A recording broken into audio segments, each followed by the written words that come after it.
still says 0.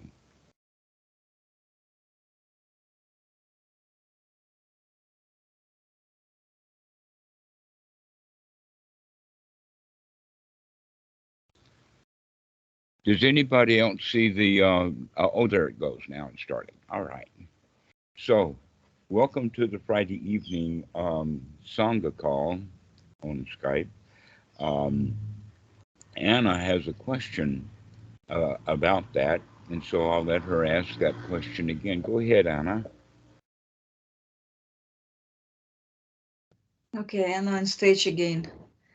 So, how effective the 100 people or 500 people Sangha? Is it real? How, or maybe 5 or 10 is somehow real connection, but more than 10 is kind of artificial. It's go to interview more than to real conversation.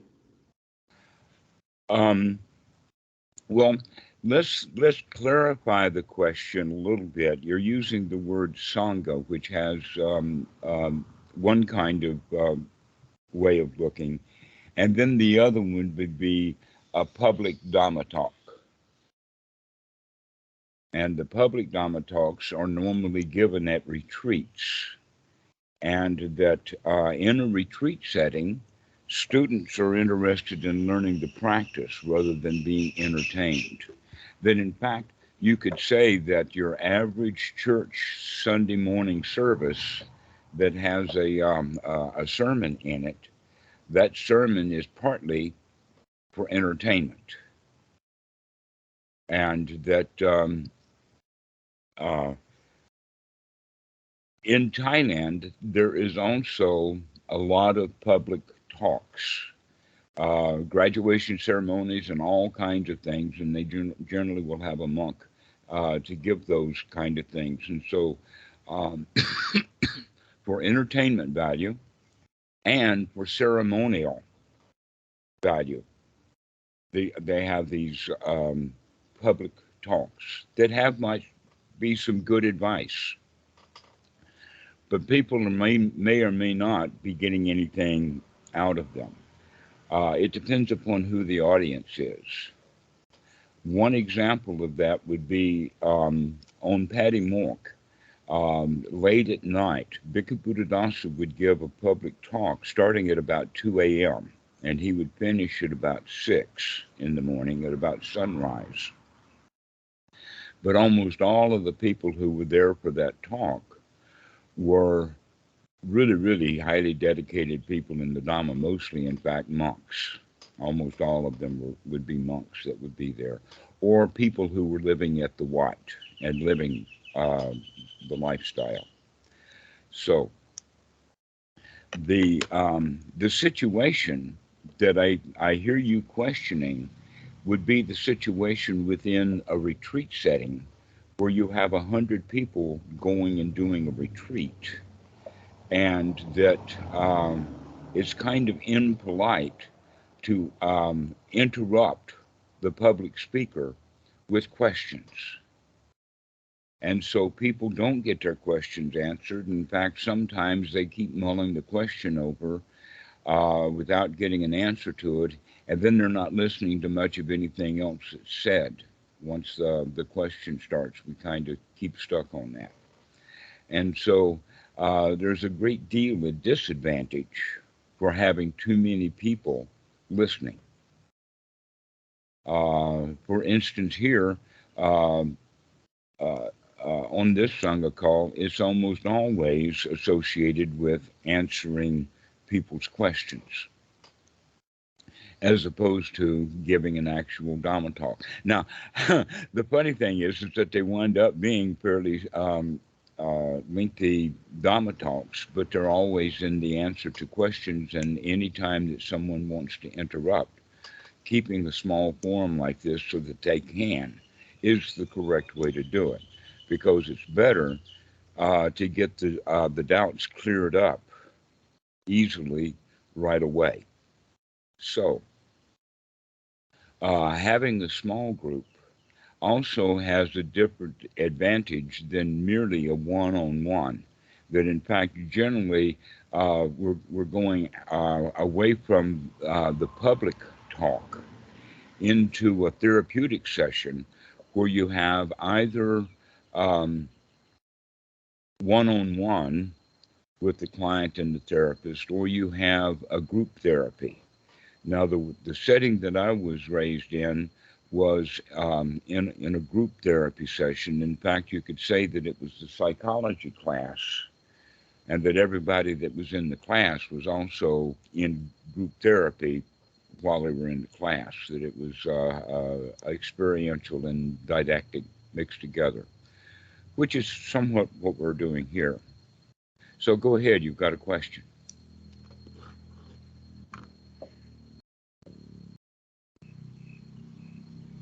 I just said nice. I had another question for today, but I don't know. Might somebody else want to ask something? Okay. Well, hello, Laurent. Let's go ahead then. And I just saw that you looked like that you had a question, and so I stopped. Let me continue. The the two group settings then, or the two settings, are going to be either one-on-one or a group setting.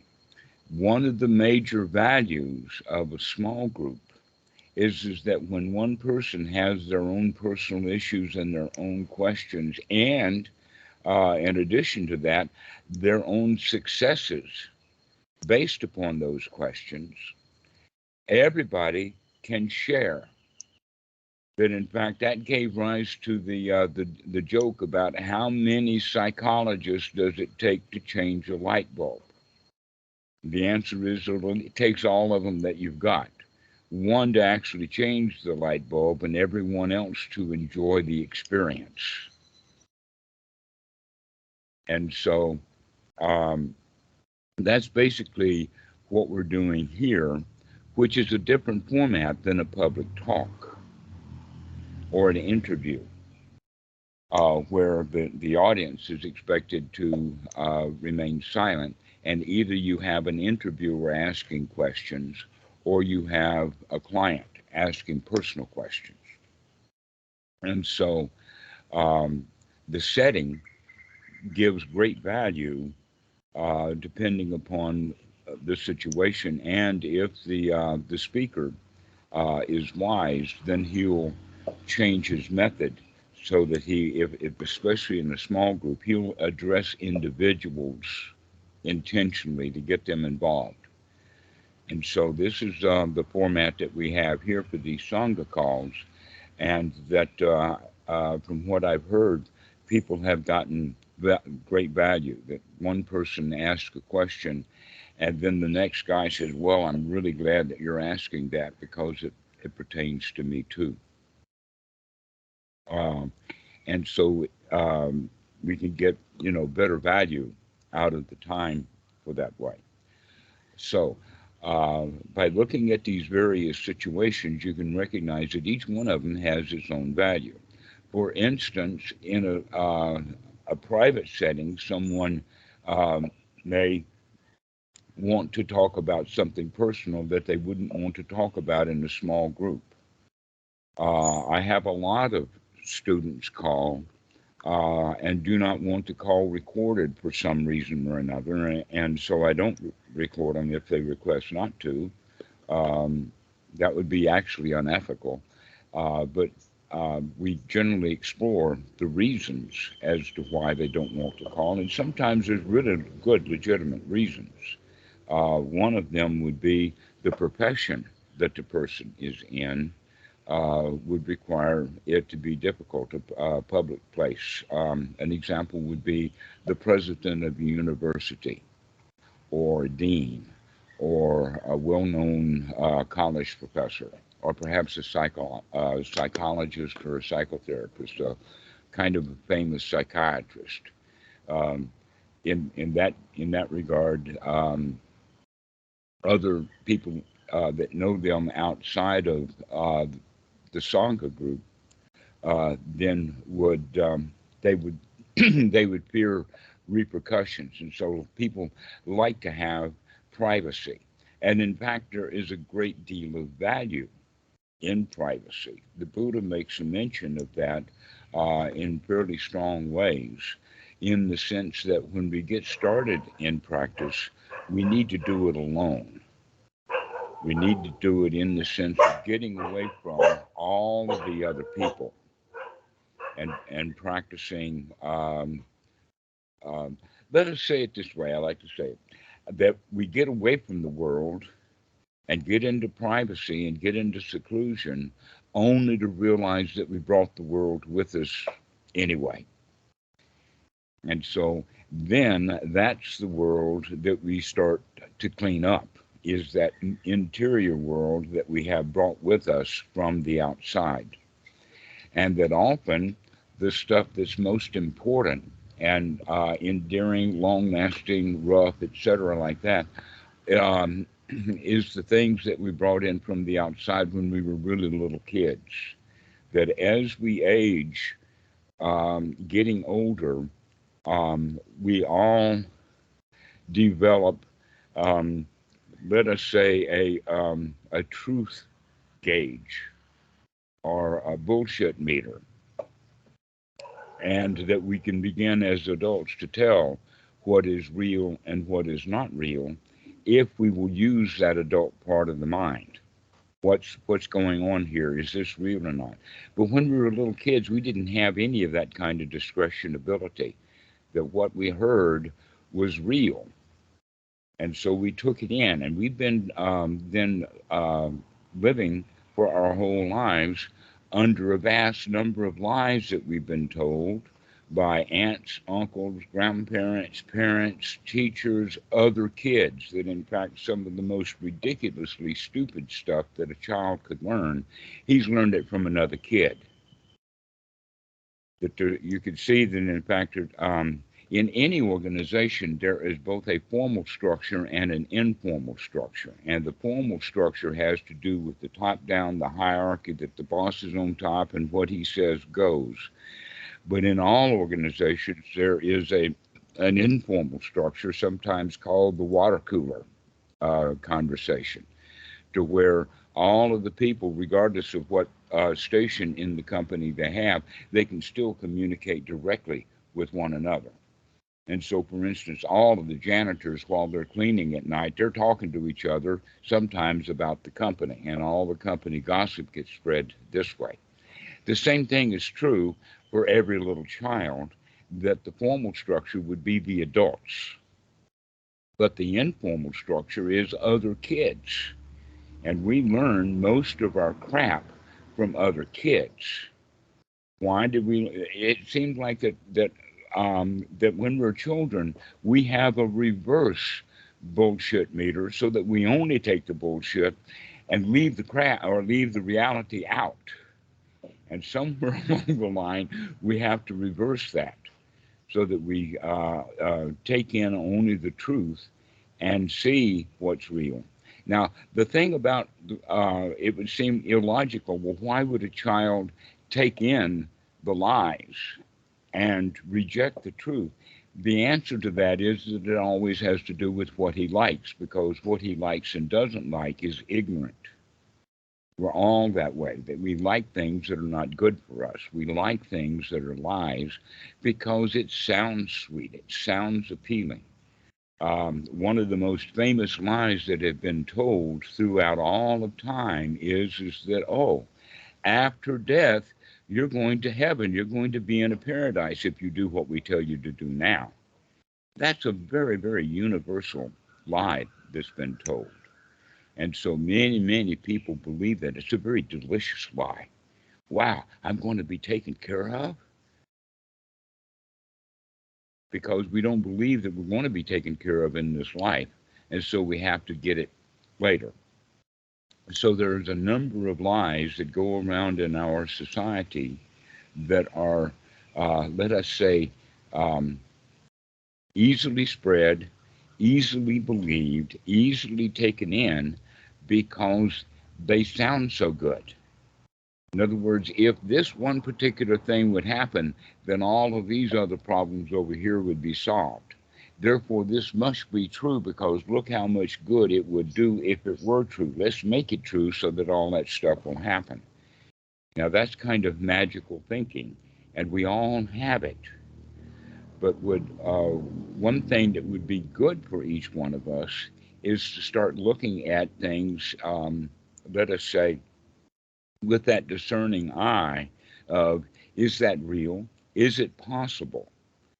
That one of the things that the Buddha has said about himself in the Lion's Roar Sutta, the very number one thing, in fact, and you could say that this would be the number one teaching of the Buddha by his example.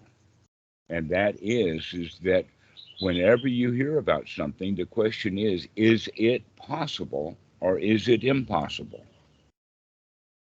Because most of the lies that we are told and we believe are things that are impossible. They don't fit the reality that we already know. And so being able to discern what is possible and what is not possible is a great skill for us to learn. And I don't think that that skill of figuring out what is possible and what's not possible can be done in a large group, as you were talking about, whether it's in a ceremonial public situation like a class graduation, or if it's a typical Sunday morning sermon, regardless of the religion. Those kinds of things are almost more for entertainment value rather than for deep understanding. That in fact, many of those public talks are there to make people feel good, to entertain them, to give them something um, that they like. But psychotherapy and group therapy are quite the opposite in many cases. That there, we're much more interested in actually telling the truth, even if people don't like it. There is a very famous statement out of the Bible, but it's missing a portion. And that Gloria Steinem has been credited with the addition. And here's the statement. You probably heard it. Ye shall know the truth, and the truth shall set you free. Have you ever heard that? You shall know the truth, and the truth shall set you free. Is absolutely true. But there is a third part of it that we have to put in there, and that is, ye shall know the truth, and the truth shall set you free. But first, it's going to piss you off. In other words, sometimes the truth is hard to hear. We don't want to hear the truth because we have a different opinion of ourselves. We don't want others people's opinion of us. We want to hold the opinion that we have. And that opinion, in fact, may be wrong, may be false. It may be the perpetuation of some lie that we've been told, or better still, a perpetuation of the lie that we've been telling ourselves. And so when the truth comes, it may not be well received or well met. But if the student can recognize that, this is why I'm telling the story, is so if we can recognize that, then we can set that aside and say, oh, never mind that the truth is painful. If I will set my pain down, the truth shall set me free. And this is better done in small settings, that people, when they're in a great big group and get embarrassed in that group, they're much more concerned with their embarrassment and how bad they feel than about the facts that were presented. And so the larger the group, the less likely the truth is going to seep in. This is why it's so good to have it on a one-to-one basis, is so that people can listen and take in the data and gain some value out of it and recognize that there's value in it. That a lot of people, when they first start to talk to me, they immediately stop calling. They don't want it. It's dangerous. It's painful. And so um, this is where we all are, is that we're trying to avoid pain, and that much of the, let us say, satisfaction and relief from dissatisfactions and suffering is going to be when we come out of our delusions into reality, and that switch is often painful. So, What's um, the difference then between therapy and spiritual talks, spiritual conversations? Is it any difference, or is it exactly the same? when they are both functioning correctly, they are close together, but they're often not functioning correctly. And so, in that regard, they're also close together in their failure. But the whole point is that the only way that we are going to have big changes in our life is by us making those changes. The most important quality of all, I think, of the Eightfold Noble Path, the part that's really missing, is the quality of right effort. And right effort, I would define it as just the right amount, the least amount necessary to actually get the job done. And sometimes the job takes more effort, and sometimes it takes less. But whatever effort it is, we could only need to take the effort to get the job done. Now, we could say, well, then, if we could define what the job was, then we would have more understanding. Well, guess what? The job is to clean out the junk in the mind, to clean out the lies we've been told, to clean out the unwholesome thoughts, and we can do that immediately just by changing what we're thinking. And so that's the real change, is change what we're thinking right here in this moment. That we can't change a destiny. We can't even change a habit. What we can change is what we're doing just right now. And over time, then, what we're doing right now will build up kind of a habit of its own, which will then, let us say, mollify and sometimes even overtake, and maybe eventually even destroy some old bad habits. But it has to be done one thought at a time, one moment at a time. And this is kind of painful. This, ye shall know the truth, and the truth shall set you free, happens on an instantaneous level. The example would be that when Goenka says to the students, when the mind wanders away from the breath, never mind, start again. Well, the people, when that never mind, by the way, is to figure out that the mind has wandered away. The mind can wander away and they don't know it. But when the mind does wander away and they recognize it or realize it, instead of just saying, "Oh, the mind has wandered away, let's go back into the reality of watching the breath," instead they'll go into that part of, "Oh, it's pissing me off. It's not what I want. I wanted the mind to be on the breath. I wanted it to do its job, and it has wandered away." And so people will have language like, "Oh, monkey mind, am I doing the right thing? When is the bell going to ring?" And all of these other kind of questions that come up during, let us say, a normal retreat setting. Is this the right place to be? Does the teacher know what he's talking about? All of these kind of doubts will come up when in fact it would have been very easy for the student to say, "Oh, the mind has wandered away from the breath. Hot dog, back we go." Or another way of talking about it, the Buddha says, is, "Aha, I see you, Mara." Now, most people, when they see that they have made a mistake, like unwholesome, revengeful thoughts or whatever, they don't like it. They want to have a higher opinion of themselves, that I don't do that kind of stuff. And so when we catch ourselves doing it, we don't like that. Rather than recognize, oh, now that I do see it, I can become free from it.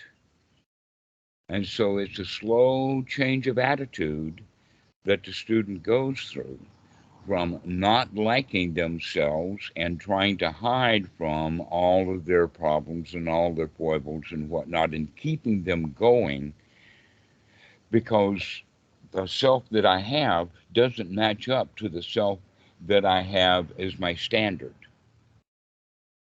And the whole uh, object of taking the right effort is to drop what's happening that is not real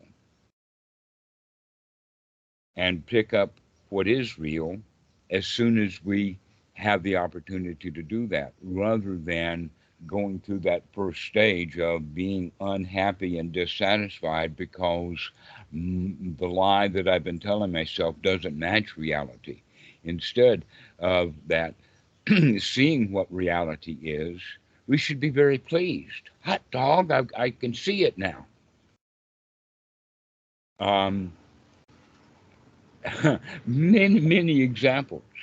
One of them is that the guy has lost his keys. It's at night, and he is under the light, the street lamp, looking for his keys. He's looking very closely, and someone comes up and say, "Well, what are you doing?" He says, "Oh, I'm looking for my keys." And the guy says, um, well, where did you lose them? And the guy says, "Oh, I left them down the road over there in the dark." And he says, "Well, why are you here looking for the keys if you lost them way over there?" And he says, "It's because I can't see what's going on over there. It's dark." Well, that's exactly how we live our lives. Is that we don't want to see the darkness, or we can't see the darkness, and yet that's where things are that we could look at and gain some value. And so, changing that attitude is something that each student has to do on their own. And getting back to the point about a big um, lecture hall full of people, that's not going to happen there. That in the lecture hall, each person is sitting around other people. That in fact, laughter, applause, grumbles, boos, and all of that kind of stuff is contagious. And so people are not actually living out their own experience. They rather become kind of a group experience, almost like if each person in the large theater hall uh, becomes part of the audience as opposed to an individual because of all the stuff that's happening. This is why it's better to remove that so that we can get into a very small group or a one-on-one session so that we can explore these things that will help people actually gain some benefit from the truth rather than avoiding it and going back to what's easy. So that's a fairly complete answer, I think, to your question, and didn't take very long to do. Do you have any further questions along that with Anna? Yes. Is it possible to work with the group dynamics? I mean, with the group dynamics, or it's whatever comes? I would say that it depends upon the situation, and it depends upon whether the group is a an ongoing meeting group, such as what we have here, or whether it's a one-time shot. Because in a one-time shot, the group dynamics will be much more powerful, and that the group actually, even though it can be small, people will become part of that group and have the group dynamics have as much influence over them as the actual, let us talk about it in the realm of teaching the Dhamma. But when the group is small, people can reflect.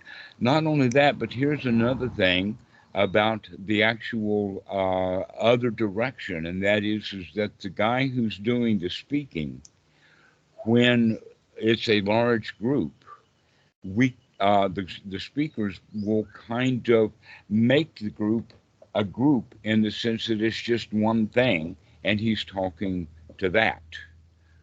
and that in that regard, the teacher is not looking at individual expressions, whether where their eyes are pointed, uh, what body language are they having, or anything like that. When the group is too big, the teacher can't keep track of any of that. But when, unless there's something obvious, someone sticks themselves out in some particular way. An example would be that one student will sit very, very rigidly and not move a muscle throughout the entire uh, long Dhamma talk, and that will catch the eye of the teacher. Another one is people are gossiping and not listening. They're talking to each other. Then the teacher will see that, but by and large, we don't in a large group. But in a small group, um, that's easier to see and also easy enough to deal with. And sometimes we can deal with it without even skipping or changing the topic or anything. It's just kind of uh, milled it right in. So, hello, Tim. Welcome. Glad to see you. Today we've been talking about um, group dynamics and the difference between whether a group of people, the size of the group determines the value of the instruction. Um, but we've pretty well covered that topic, I think. Uh, so, does anybody have any new questions or any questions about this?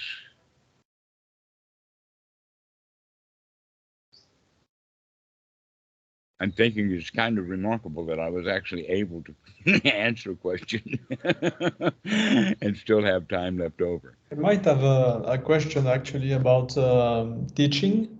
Mm-hmm. Uh, how someone who lives in the West, like maybe in Europe or United States, would go about becoming a Dhamma teacher?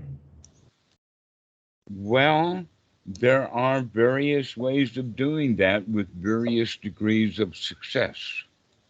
Yeah, I mean, what would be a wise way to to do that? Before, Um, Actually, I would say that the most important thing is that the teacher himself is well trained in teaching. That the example would be kind of in the West would be that someone has studied the Dhamma, learned the Dhamma, and then decided all on their own that they're going to go out and teach the Dhamma. Now, there's a difference between living the Dhamma in our normal lives and talking to people whenever we get the chance versus this mental click or this mental change in one's mind of, I want to be a Dhamma teacher or I am a Dhamma teacher. Okay. And that the first question is, well, what kind of training has he had? Was he actually trained to be a teacher? Um, the example that I have is that there is in South Carolina a university. It's the name of it is Winthrop, and it is a teachers training college. It is a uh, grammar school. It is a middle school. It is a high school, and is a university. And all of the children in up through high school are taught by teachers who were in teacher training while they have a head teacher that is there in the classroom. Okay. This is exactly the kind of situation that you would want to have for a Dhamma teacher. An example of that would be, let's talk about it in the sense of Zoom, that we have a student uh, teaching program so that the students are becoming teachers, and they do that by each one of them over time giving talks, just like the kids come up to the front of the class and are put on the spot and they've got to do it. That's the way that it should be done. That in fact, it happened to me the first time it happened to me, I felt kind of tricked about it because Bhikkhu Buddhadasa asked me to give a talk. No, he didn't. He asked me to help him through translation. That over time, both his and Achan Po's English got much better. But when I was there in the early 1980s, it wasn't good. And so this particular situation had a Dhamma hall that had, let us say, 15 or 20 monks, and probably more than that, number of lay people. And I'm sitting up there in the front with Bhikkhu Buddhadasa, and he starts talking about the Four Noble Truths. And so I say, yes, that this talk is about the Four Noble Truths. I come back to Bhikkhu Buddhadasa for him to continue his broken English, and I'm going to translate it into more fluent English. And he says, oh, no, you take it from here. He put me right on the spot. And that was possibly at that time, the truth shall set you free, but it'll first piss you off. But no, that was actually a very good thing to happen. That in fact, I began to notice that with Achan Po, that he would put me on the spot. It wasn't like, oh, we need you to do a Dhamma talk on the 30th of July in 2047 kind of idea. It was, oh, right now, you take the talk. Or maybe in one occasion, he asked me to give a talk on the 7 factors of enlightenment. Well, immediately, but he said, do it tomorrow morning at 7:30 in the morning. And he told me that evening. So immediately I go to the Majjhima Nikaya and pull up the Anapanasati Sutta. And that night, I almost memorized the Anapanasati Sutta, just so that that little portion of the 7 factors of enlightenment I could give a good talk on. And I wound up giving a talk on almost the entire Anapanasati Sutta, in the sense of how the 7 factors of enlightenment actually fit into the practice. So this is the question. Now, in the West, we have some other things going on. One is that someone wants to become a Dhamma teacher, and so they hear of a famous Dhamma teacher has an online course for $7,000 or $8,000. So why don't I do that online course? And after a couple of years of just reading the screen of a computer or watching people on the screen, after paying $7,000, we've got a diploma, we've got a certificate saying that I'm a teacher. But there was no real teacher training in there. So what we really need to do to train the teachers is by kind of putting them on the spot. Once someone's got the Dhamma very well, then the teaching. So in fact, there's a sutta about it that says that there are 5 ways to learn the Dhamma. One of them is to listen when someone is expounding the Dhamma. Another one is to learn the chanting and then learn what the sutta means in the chant. Now, we don't quite do that in the West, but what we do is that we'll read a book and then we'll think about and mull over what the book has said. So that's 3 of the things. The 4th one would be in discussion, either with your teacher or with other students, and discussing and talking about the Dhamma. That's what we would call also Sangha, as to where we're working together with it, helping each other. And then the 5th one is actually teaching the Dhamma. And I've come to understand that it's the teaching of the Dhamma is where we really learn it the best. Partly because we want to give the students the right thing. And so an example of that would be when I would say something to a student, later I'd reflect, well, where did I learn that? Did I learn that out of the gutter of Buddhism? Did I learn it on the street? Who was the one who said that? Or did I actually get it out of a sutta? Because a lot of the stuff that people learn as beginning students, they don't know where they pick up stuff from all over the place. Going back to childhood, we often have a set of rules in our minds, but we don't even know where those rules came from.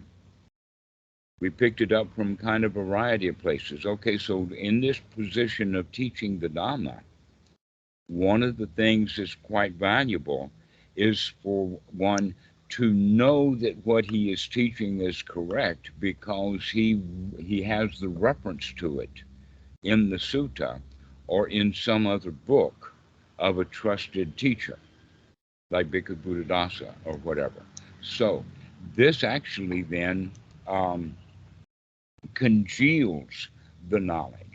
When I was first around Bhikkhu Buddhadasa, I was absolutely blown away at how well he knew the suttas. There was no way that I could do that. Well, guess what? In Thailand, every Wat has 2 and sometimes 3 different translations of the Pali, as well as Bhikkhu Buddhadasa was making his own translations of the Pali. It wasn't until 1996 where a fairly decent translation of the Majjhima Nikaya became available. So it was after then that I began to do what I saw Bhikkhu Buddhadasa doing, and that is that when he would make a statement, he would have a reference as to where he got that information. And so I do that on a regular basis to make sure that students know that what I'm saying, I've got a reference for it. Now, that may be overly scholarly, but it does keep the, let us say, the truth wagon rolling rather than the teacher making something up and then believing that and then teaching that. That, in fact, that's what I see with a lot of Western teachers is what they're teaching is what they've made up, or that they've heard someplace without really checking it out, verifying it to see that it's true. Possibly the biggest mistake that I see Western Dhamma teachers make is the issue about money. Now, Bhikkhu Buddhadasa was really, really clear, overly clear, that the donation box should not be on display. It should be over in the corner, out of sight. People have to go looking for it or know where it is. Now, that's an interesting point because you can see that there's various states. The lowest state would be receiving no dana, receiving no gifts from the students at all. The next level up would be making it difficult for the students to give dana, making it available, but they've got to go out of the way to do it. The next level up would be making it easy. The next level up over that is asking for dana. But the worst one over that is setting a price on it. And that's where we are back into the Western world of business, that you can see all of these various stratas. Western Buddhism is at the very top of that, in the sense that they're out there requesting money. Now, here's something that's very interesting. It's very hard for a teacher to teach something that he's not doing. A violin teacher cannot teach the piano very well. It would be better to have a piano teacher, to have somebody who actually plays the piano. And a lot of violin players, they pick up the piano because they can. And so I'm not saying that no violin teacher should teach the piano, but a non-musician should not set himself up to teach piano. So in that regard, Buddhism has become a kind of a hodgepodge of Western culture and some good ideas from the Buddha. And I think also for Western students and people, like ordinary Western people, when you give them some insight or like some good Dhamma, but you don't mention the Buddha, it's easier to digest. Like if you just say it's psychology or something, they will trust it more than if you say, oh, this is Buddhism from the Buddha, like for random people. So right. Yeah, it's not like Yeah. here in Thailand where you say the Buddha and then it's like officially a high standard. And You're exactly right on that, and that to rephrase that, it would be if this teacher can give the reference so that he can show that he's got the lineage, that this goes back to his teacher and back before then, all the way back to the Buddha, then that truth that's really hard to receive is easier to receive because it's got credentials. right. Okay. And so the example that I was about to give before would be that back in the old days, when tobacco and smoking cigarettes was becoming taboo, there would be often people who would go to the doctor for their normal visit. And if the doctor still smoked, he would not uh, recommend his patients to stop smoking. But if the doctor had recently stopped smoking, he would be heavy duty to try to get his people to stop smoking. Mm-hmm. And if he had never smoked in the first place, then he would be only a little bit into it, telling them to stop. But if he was still smoking, he would not, in fact, be so inclined to recommend to his patients to stop smoking.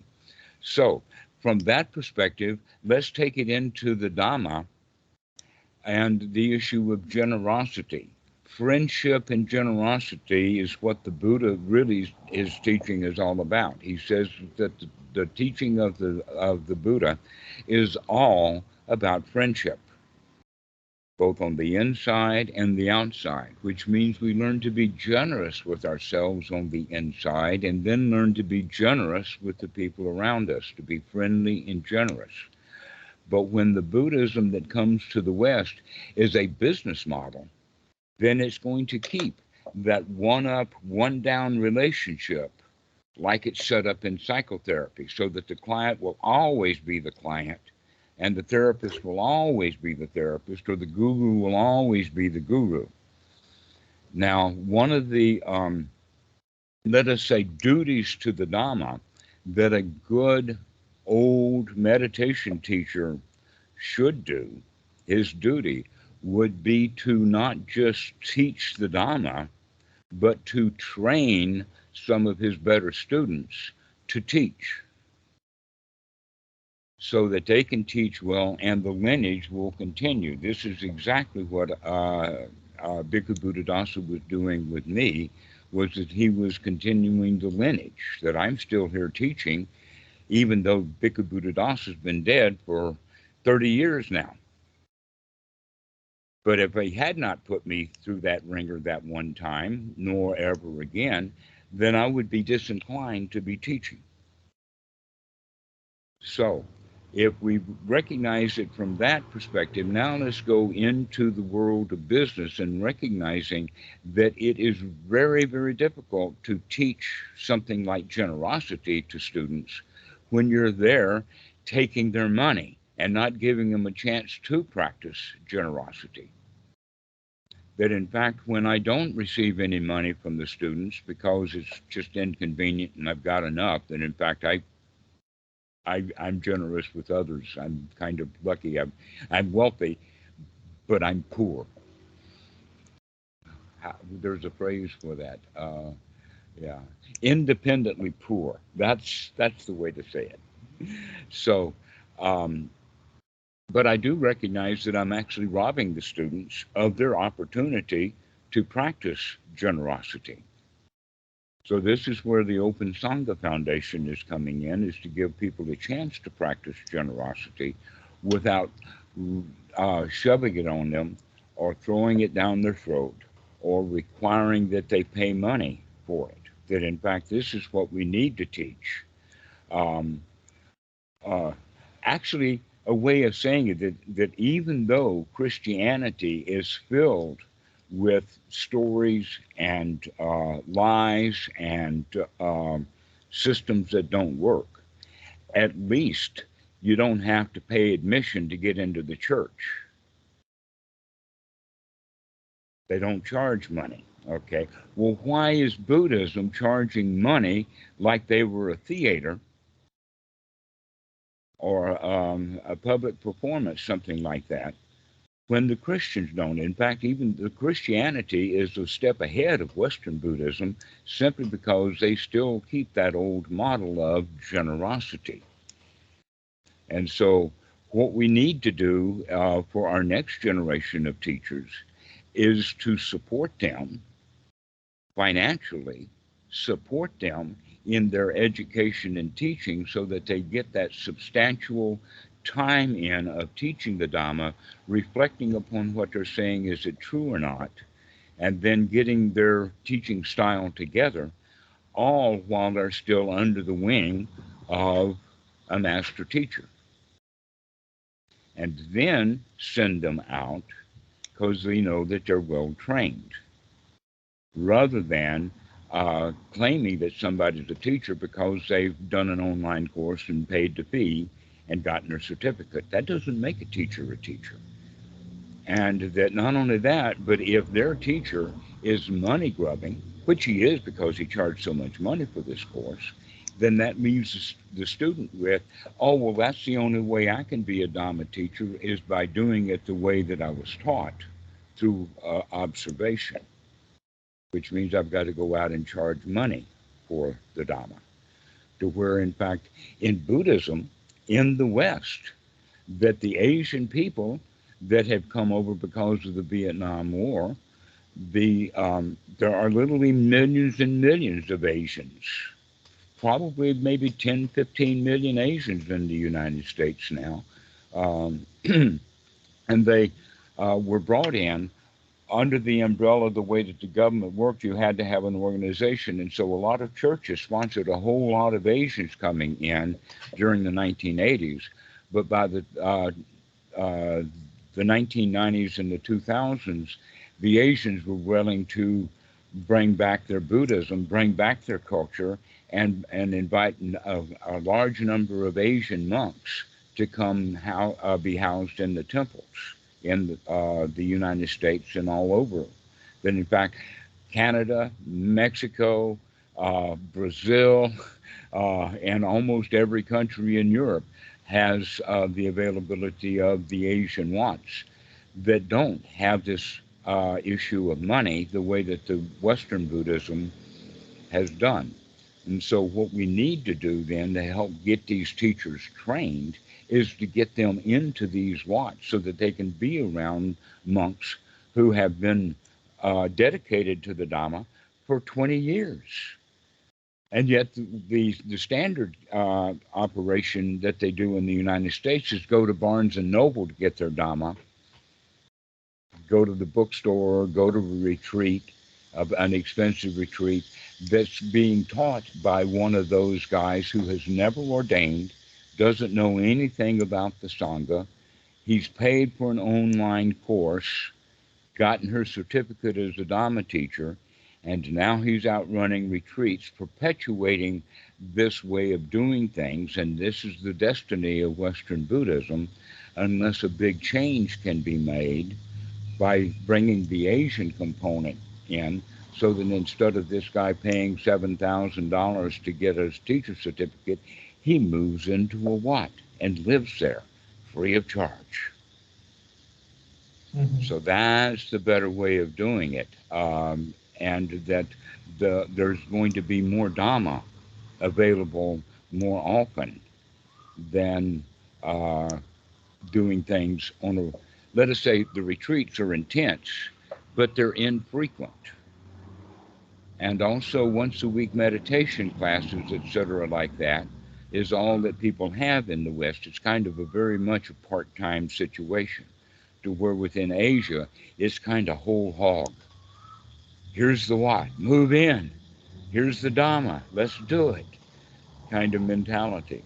So um, if we can make that change from money into dana, then I think that Western Buddhism will take off and be of value to many, many millions of people.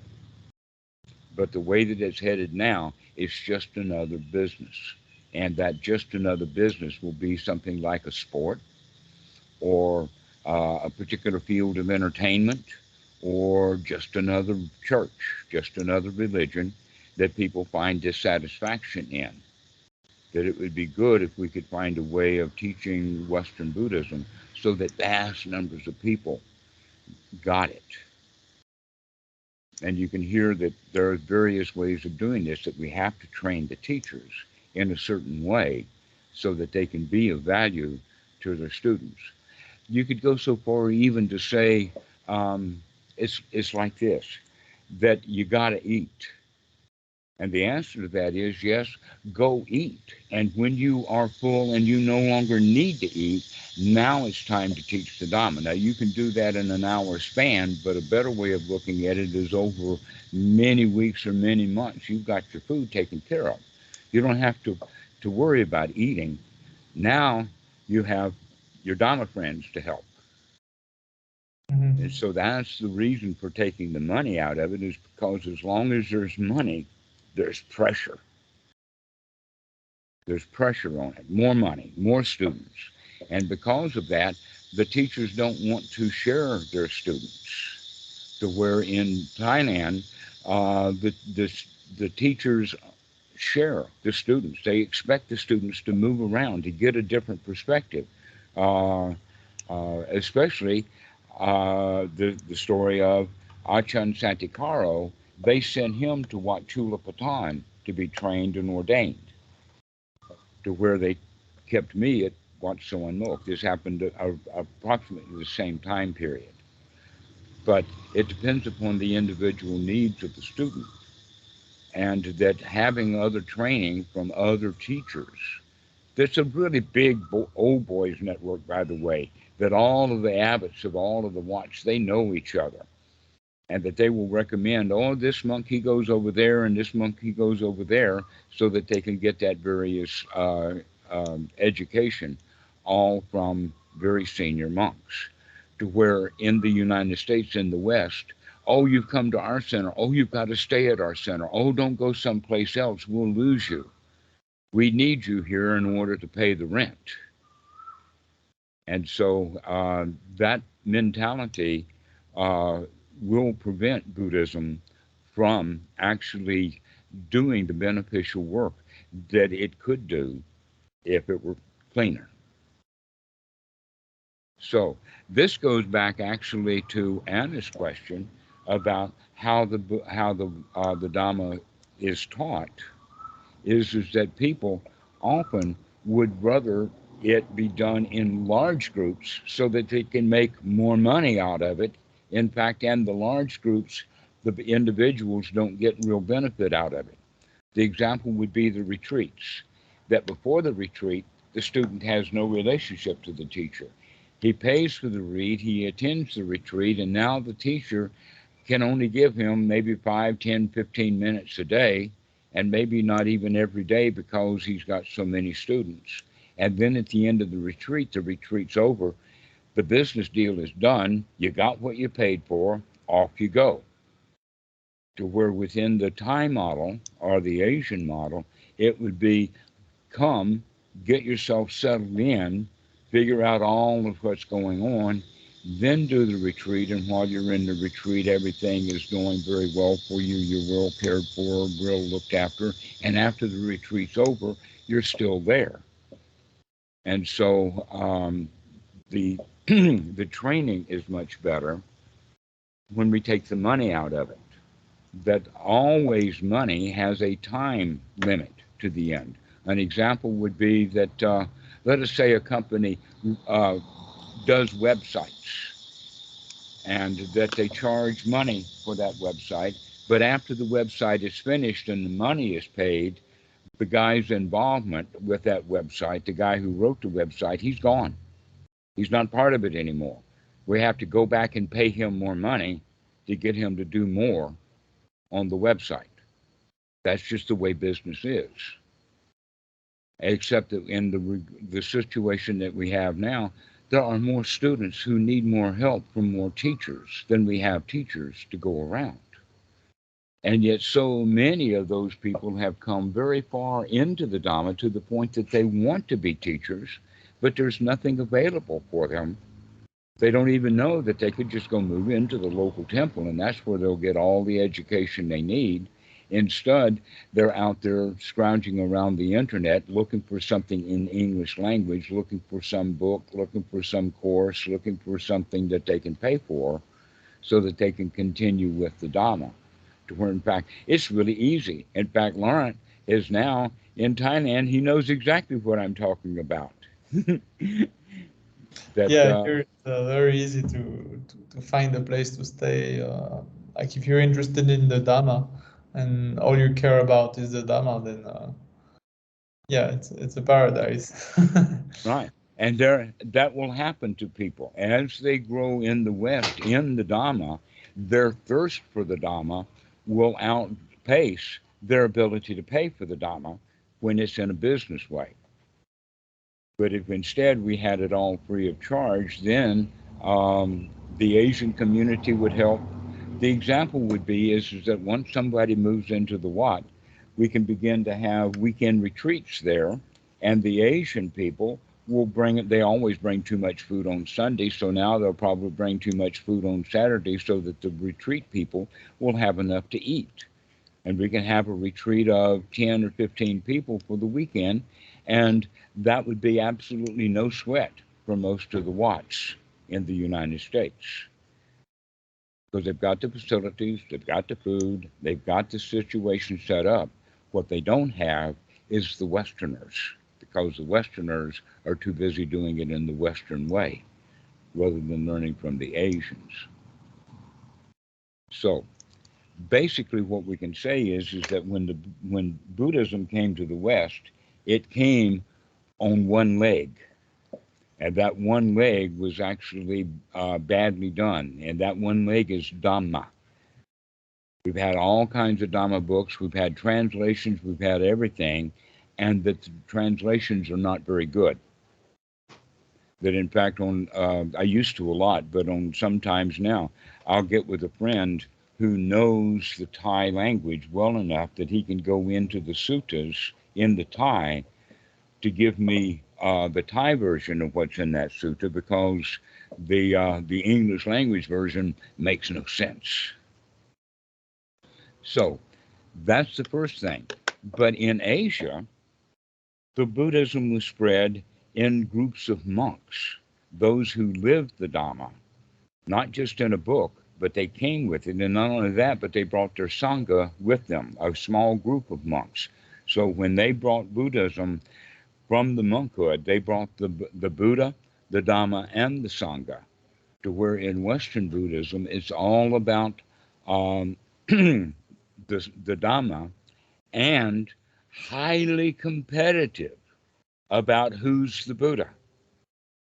They're really, really interested in that kind of thing in the West. Who's enlightened? One of the examples that they have is there's nobody been enlightened for, 300-400 years. This is one of the things that I've heard. To where they don't even know what enlightenment is. And so they gain a highly magicalized, in fact, somewhat Christianized ideal of what a Buddha is without really having examples hanging around all the time. And yet, if they want examples, go to the Wat. Any monk who's been there 20 years certainly knows how to behave himself. And so that's the way to do it if you want to find it like that. And then the third thing, which is the one that we're really big on here, is the issue of the Sangha, of not just the individual, but as the individual grows, he works with other individuals who are also growing. That in fact, teachers can help teachers teach by teaching each other. Students can be students better by being students with each other and helping each other, getting into communication, because we all really want to hear the Dhamma a lot. And so the way to do that is by being in communion with other students, other teachers, and all done in a noble way rather than a competitive way or money or any of that kind of stuff. That in fact we would rather be generous. I would rather give my students money than get it from them. And so going in that state of generosity is something that needs to be done in the West, that we need to make the Buddhism here more complete by getting a better Dhamma, getting better recognized as to who is able to practice the Dhamma, and then getting the students together to practice together. The Buddha, the Dhamma, the Sangha, they call it the triple gem. And that's our refuge. We can't take just the refuge within one's own mind. We have to take refuge in the Dhamma, take refuge in our own Buddha nature, and take refuge in our friendship and community with each other. And this is what will promote Buddhism in the West. And so we actually, back to the point, Anna, we have a larger audience there. Instead of having a one-on-one or a one with 4 or 5 or a small group, and then we have a large Dhamma hall, we also now are looking at the fact that we've got a very large audience. We've got the entire population of Buddhists that become the audience, so that they can learn that there is more to the Buddhism than the competition about who got what experience in which retreat, but rather that they learn to become friends with each other. So that's the real teaching of the Buddha, is that it's all together, but it all works around that one point of, in this moment, if there is dukkha, let's change it. That's the only teaching that we really need to know, is look at what's going on and improve it, make it better. If we recognize that the students are not getting out of the instruction because the teacher is teaching or is requesting money from it. In fact, many of the teachers who do want money, they'll say, oh, well, if you can't afford it, then I'll give it to you free. Well, you should have the mentality is that I'll give it to free to anybody, not have to do a special deal under the table, or we'll give people scholarships. Is rather that the education should be free for the asking, for the coming. So this is the teaching of the Buddha, that anybody who came to him, he would spend time with them, teaching them the Dhamma. Never ask anything in return. But there's also one possibility, and that is what we call paying it forward. The big example is that a child can never repay their parents. In fact, most children don't even know how much trouble they are to their parents. And that when the child grows up and becomes an adult, now based upon biology and sociology and the culture and all of that, he has his own children, but now he has to take care of them the way that he was taken care of. And so this is what we mean by paying forward. We can't pay our parents back for our raising, but we can pay it forward in the sense of giving that gift to the next generation. That's also true with the Dhamma, that I feel so grateful to Bhikkhu Buddhadasa and Achan Po that I have to pay them back, and I couldn't possibly pay them back. One's dead and the other one's too old to care. And so the way to pay them back is by paying it forward into my students. And then hopefully the student gets the idea, I'll never be able to pay Dhammarato back for what he's giving, but I can pay it forward. I can help others with it. This is our duty to the Dhamma, basically, is to spread the Dhamma, but not just a little piece of it, but to spread the whole thing, the Buddha, the Dhamma, and the Sangha. And so this is what we need to spread in the West at a larger audience. But ultimately, it's always back down to the real change is made in a one-on-one or one with a small group of people, so that the teacher can watch the faces and get the expressions and figure out how to say it, etc., like that. So, Anna, does that solve your question, or do you have other questions? I have much more, but I don't think I will say today anything. I will call you. All right. Excellent. Does anybody else, Laurent, do you have any final comments or anything to say? Well, thank you. It was really clear, and yeah, I think it's valuable to have a small group and a small community like we have. I find it really useful, even to listen to other students' talks and stuff. So yeah. Mm-hmm. How about you, Miguel? Do you have any famous or any final things to say?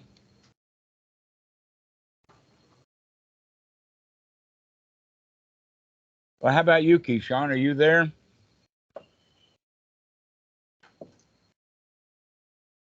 All right, so never mind. Guys, it's been really great. I'm here, Thank you. Dhammarato, but not much to say.